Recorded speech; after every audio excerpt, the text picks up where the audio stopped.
What's going on, y'all? Matt here. It's a beautiful Tuesday afternoon. I apologize for some of the wind. It is a little breezy outside of where I'm at, but it's a beautiful day out. But something that I want to talk about today. So we're, roughly one day into free agency at this point. Duncan Robinson, is still a free agent, although reports did come out earlier today that he's not expected to return to the Heat. The Pistons have been, targeting a shooter. The Malik Beasley situation, is a mess in and of itself. They were able to get Karis LeVert. Obviously, there's a few other, free agents off the board. Gary Trent Jr. went back to the Bucks on a team-friendly contract. Luke Kennard and Nickeil Alexander-Walker, two guys who I've said I wanted the Heat to target if Duncan Robinson left. Those guys are both in Atlanta. And so I think the question that I want to talk about is, what do the Heat do after Duncan Robinson?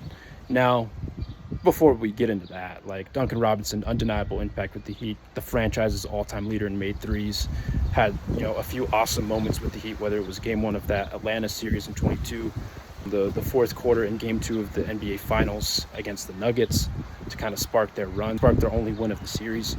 There was just a ton of awesome moments from Duncan's tenure with the Heat, but what they now need to figure out is how to replace him. And if you didn't want to bring Duncan Robinson back, whether it was because of the back injuries, he's had multiple back injuries each of the last couple of years, I perfectly understand. If it was also because of, you didn't want to take opportunity away from the young guys, I also understand that too. If you've read or watched any of my stuff, that's kind of where I want them to lean into this young core, at least for this upcoming season, just to see what they have. And, even though Duncan was only playing, 20, 25 minutes a game, he would still eat into that to an extent. But the thing that Duncan does is, he's an elite movement shooter. He's one of the best shooters in the entire NBA, an excellent advantage exploiter. He was one of their better passers, or has been one of their better passers each of the last couple of years. He's developed his all-around game. He's, become a decent team defender. Obviously, he's had struggles there at certain moments, but especially if you want to maximize this young core with, Jaka Jonas now, with Jovic, with Hawkins, with Khalil Ware, alongside Bam Adebayo. You're going to need the gravity, you're going to need the shooting. Something that Duncan did over his time with the Heat, he was, he always made defenses account for him, whether it was coming off zoom actions, just a simple DHO, whether he was, pinned down, staggered screens, whatever the case is. He was elite at moving. He was, exceptional at cutting.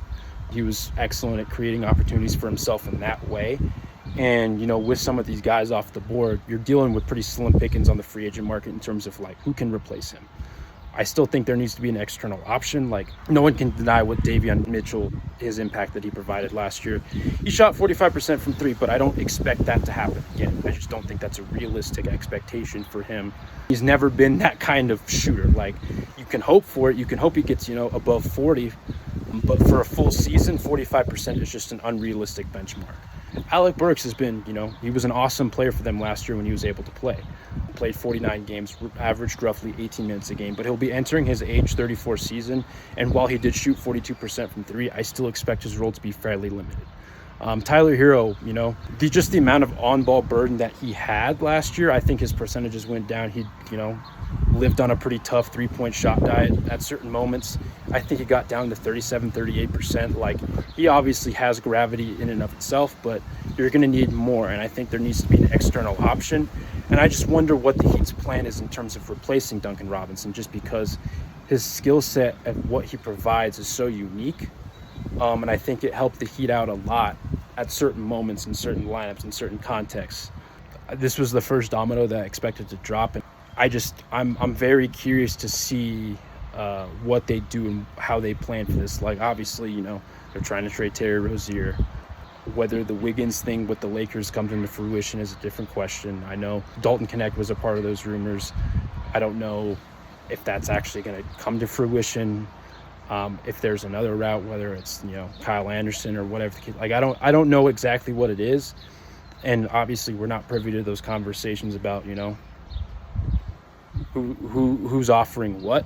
But I just think it's going to be a tall task to replace him, and I think it hurts that if you really want to maximize these young guys, it's going to hurt not having him in that building just because of what he can provide off the ball, and even some of the stuff that he can do on the ball is being one of their best lob passers. being one of their best, downhill creators. Like, he was someone who provided legit rim pressure at times over the last couple of years, and I think the Heat are going to be missing that. Not to say it's impossible to replace. I don't know the route to actually replacing it, and I'm very curious to see, because I think it will be a tall task, and I kind of wish he stayed. But I understand the arguments for not bringing him back. There's pros and cons to both sides. But what do you think about this? Let me know in the comments.